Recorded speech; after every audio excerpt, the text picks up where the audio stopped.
Next topic है हमारे पास heating effect of current. देखो हीटिंग इफेक्ट ऑफ करंट का मतलब क्या है कि जब भी वायर के अंदर से ना हमारे इलेक्ट्रॉन्स क्या है, जो चार्जेस है वो फ्लो करेंगे। सपोज करो जैसे इलेक्ट्रॉन फ्लो कर रहे हैं, तो इलेक्ट्रॉन क्या करते हैं, वो कभी भी स्मूथली मूव नहीं कर पाते। क्यों नहीं कर पाते? क्योंकि जब भी वो मूव करेंगे तो वो कोलाइड करते हैं, जो हमने ड्रिफ्ट वेलोसिटी में पढ़ा है। और जब ये कोलाइड करेंगे तो कोलिजन की वजह से क्या होता है, there is a loss of energy either in the form of heat और in the form of sound. ये हम किस में पढ़ के आते हैं, 11th क्लास में। तो जब भी ये कोलाइड करेंगे तो हीट का लॉस होगा, या हम कह सकते हैं हीट क्या है, वो प्रोड्यूस होने वाली है। एनर्जी का लॉस कर रहे हैं ना, तो हीट का क्या है, प्रोडक्शन होगा।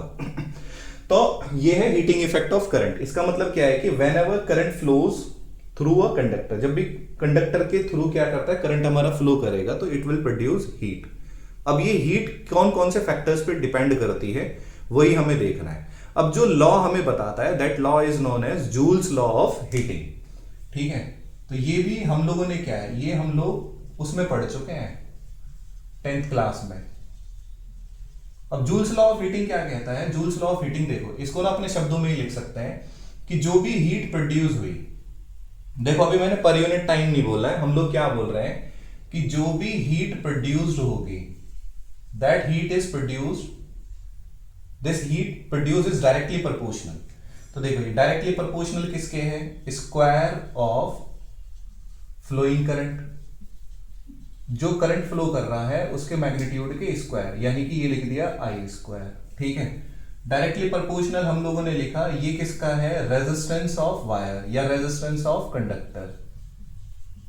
तीसरा हो गया टाइम फॉर विच, कितने टाइम के लिए, हम लोगों ने लिखा time for which current is flowing, कितने टाइम के लिए करंट हमारा फ्लो कर रहा है।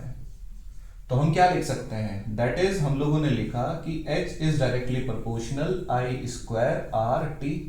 इसको हटाने के लिए एक प्रोपोर्शनैलिटी कांस्टेंट लगा दिया K।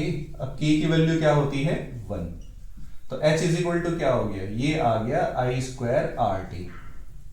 अब ये भी ध्यान से सुनो, जब ये आई स्क्वायर आर टी आया तो आंसर देखो किस में आ रहा है, आंसर आ रहा है जूल में। अब अगर इसी को हमें कैलोरी में लेके आना है तो क्या करेंगे, ये हो गया आई स्क्वायर आर टी, तो इसे किस से डिवाइड करेंगे, 4.2 से। तो ये किस में आ गया, ये आ जाएगा कैलोरी में। तो ये है हम लोगों के पास क्या, हीटिंग इफेक्ट ऑफ करंट। ठीक, अब कॉजेज भी हम लोगों ने देख लिए। कॉज भी पूछे, क्यों कॉज है भाई, जितना है रेजिस्टेंस है, बेसिकली तो रेजिस्टेंस ही कॉज है किसका, हीट की जो जनरेशन है। ठीक, तो यहां से तो ये हो गया हमारे पास। अब जब हीटिंग इफेक्ट आ गया, हीटिंग इफेक्ट के बाद अब हमारे पास जो नेक्स्ट सेक्शन रहेगा दैट इज इलेक्ट्रिकल पावर। तो अब हमें इलेक्ट्रिकल पावर को देखना है। तो हम लोगों ने लिखा, ये लिखा इलेक्ट्रिकल पावर। ठीक, इलेक्ट्रिकल पावर क्या होता है, rate of doing work, capacity नहीं है, ध्यान से सुन लेना। Rate of doing work, capacity of doing work क्या होती है, वो एनर्जी है। ठीक है, रेट ऑफ डूइंग वर्क, अब ये लिखा पावर, पी से डिनोट किया। रेट का मतलब क्या है, टाइम। तो ये क्या हो गया, ये हो गया वर्क पर यूनिट टाइम, यहां से ये लिख दिया हम लोगों ने। ठीक है, अब सारा सेक्शन किसका चल रहा है, सारा सेक्शन कहीं इर्द गिर्द हमारा बैटरी के ही घूमता है ये। ठीक है, या सेल। तो इसका V हमने लिखा, ये हो गया R। ठीक, चार्जेस हमारे फ्लो कर गए। तो सेकंड चैप्टर से एक फॉर्मूला लेके आना, V इज इक्वल टू क्या होता है, वर्क अपॉन में चार्ज।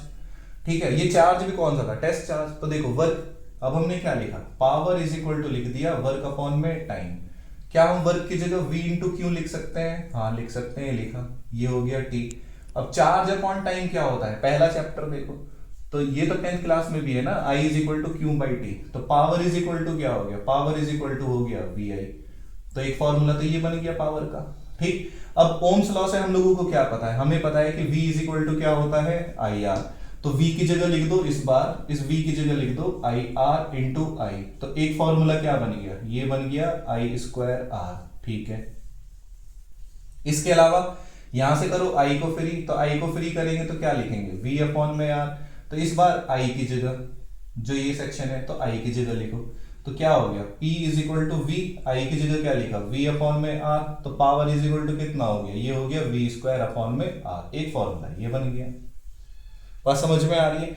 तो इस तरीके से क्या है, हमारे पास इलेक्ट्रिकल पावर के फॉर्मूले बनते जा रहे हैं। अब अगर इसकी यूनिट्स की बात करें, तो अगर अब हमें पावर की यूनिट लिखनी है, ठीक है, तो ये सेक्शन तो हो गया यहां से। तो अगर अब हम पावर की एसआई यूनिट की बात करें तो ये लिखा हमने एसआई यूनिट। तो एसआई यूनिट देखो क्या, वर्क की यूनिट क्या होती है, ये हो गई जूल।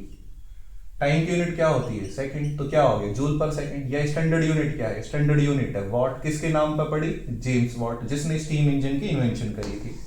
ठीक, अब इसके अलावा हम लोगों को ये भी पता है कि जो हमारे पास जैसे घर में मोटर वगैरह होती है वो किस में आती है, एचपी में। तो 1 एचपी इज इक्वल टू कितना होता है, 1 हॉर्स पावर, वो होता है 746 वॉट।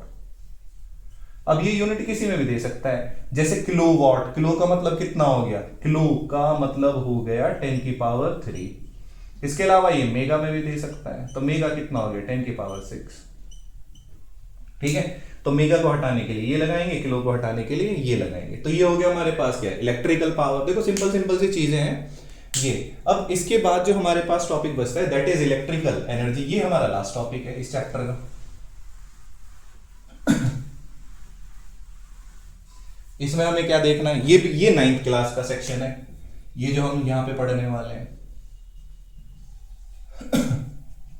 तो ये हो गया इलेक्ट्रिकल एनर्जी। अब देखो हम लोगों को पता है कि पावर इज इक्वल टू क्या होता है, वर्क अपॉन में टाइम। वर्क की यूनिट क्या होती है जूल, टाइम की यूनिट क्या होती है सेकंड। तो क्या जूल इज इक्वल टू ये लिखा जा सकता है, क्योंकि इसकी यूनिट क्या है वॉट, वॉट इनटू सेकंड। तो जूल किसकी यूनिट और होती है, एनर्जी की यूनिट। तो इसका मतलब इलेक्ट्रिकल एनर्जी किसके बराबर, इलेक्ट्रिकल एनर्जी हम लोगों ने लिख दिया, ये लिखा इलेक्ट्रिकल पावर मल्टीप्लाई में हम लोगों ने क्या लिख दिया, सेकंड लिख दिया, बात खत्म। तो ये इसका फॉर्मूला हो गया। ठीक है, अब इलेक्ट्रिकल एनर्जी क्या होगी, इलेक्ट्रिकल पावर इनटू सेकंड। अब अगर इसकी जैसे यूनिट है तो यूनिट क्या लिखेंगे, यूनिट तो जूल ही आएगी इसकी। तो यूनिट हो गई इसकी जूल, या हम और क्या लिख सकते हैं, लिख सकते हैं कि वॉट सेकंड इसकी यूनिट हो गई। ठीक, वहीं अगर इसकी और बात करें तो वो क्या है, वो है इसका मेन जो commercial unit of power energy. तो कमर्शियल यूनिट ऑफ एनर्जी तो देखो हम लोग कहां कहां पढ़ के आए हैं, ये हमने 9th में भी पढ़ा है और 10th में भी पढ़ा है। तो कमर्शियल यूनिट ऑफ एनर्जी क्या होता है, ये होता है किलोवाट आवर। तो ये लिखा किलोवाट आवर, जिसे किससे डिनोट करते हैं, स्मॉल के, कैपिटल डब्ल्यू और एच।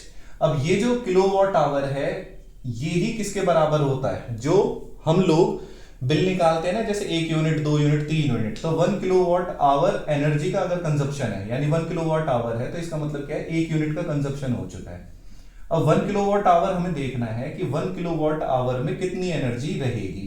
तो देखो 1 को तो 1 एज इट इज लिखा, किलो को क्या लिख सकते हैं 10 रेज़ टू द पावर 3। ध्यान से सुनना, हम लोग क्या निकाल रहे हैं, एनर्जी। और एनर्जी को किस में कन्वर्ट करके लेके आ रहे हैं, कौन सी यूनिट में कन्वर्ट कर रहे हैं, इसे जूल में। पावर वॉट, वॉट की यूनिट क्या होती है, वॉट की यूनिट क्या होती है, ये लिखा हम लोगों ने जूल पर सेकंड, ये लिख दिया। आवर, एक आवर में कितने सेकंड, 3600 सेकंड, ये हो गए।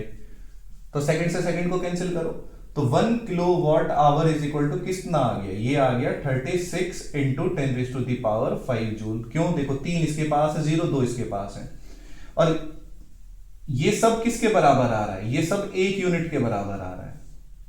अगर किसी इंसान में के घर में जो अप्लायंसेस लगे हैं उन्होंने अगर इतनी एनर्जी का कंजप्शन कर लिया है, तो इसका मतलब जो बिजली का बिल आएगा वो कितना आएगा, वो 1 यूनिट आएगा। बात समझ में आ रही है।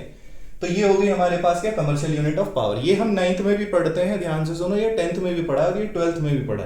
तो इस चैप्टर का जो बेसिस है वो 9th 10th ही इसके बेसिस है। तो जो बच्चे वहां से अच्छे से पढ़ के आते हैं या जो टीचर वहां अच्छे से पढ़ाएगा तो उन्हें 12th क्लास में कोई भी प्रॉब्लम नहीं आती है।